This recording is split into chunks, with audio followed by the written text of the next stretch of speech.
Şimdi bu gördüğünüz sayısal öğrencilerimiz 11. sınıf öğrencisi ve ayrıca kendileri bir füze, bir bomba, bir TNT artık adın ne konulmuşsa bir bomba yapmaya amaçlıyorlar.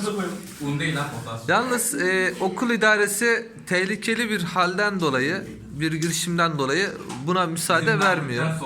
Bu kardeşlerimiz de Türk gençliğinin ilerlemesine mani olunduğunu söylüyor.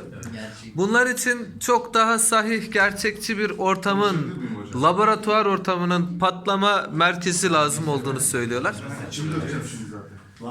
Belki ben bu ödevi başarıyla yapacağım. Ondan sonra içinden daha çok roket araştırmak gelecek. Türkiye'deki ilk roketi ben yapacağım. Oğlum roket yapıldı zaten de. Şunu dersen ki kıtalar arası balistik füzeleri yapacağım.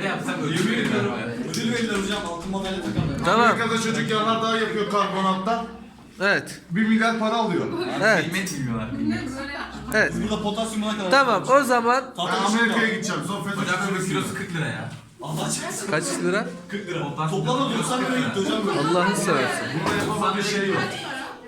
Bu kilosu 40 lira. Burada Tamam. burada 490. Tamam gençler sizin için dinleyin. Sal suyu. Sizin için Burada var ya, her şey yapılıyor. bütün dağlar, Ben internetten bulabilirim. bütün dağlar, taşlar, ovalar, plajlar size açıktır. Oralarda denemenizi yapabilirsiniz ama Burada devlet malına zarar diye. mümkünse tek parça geri dönün.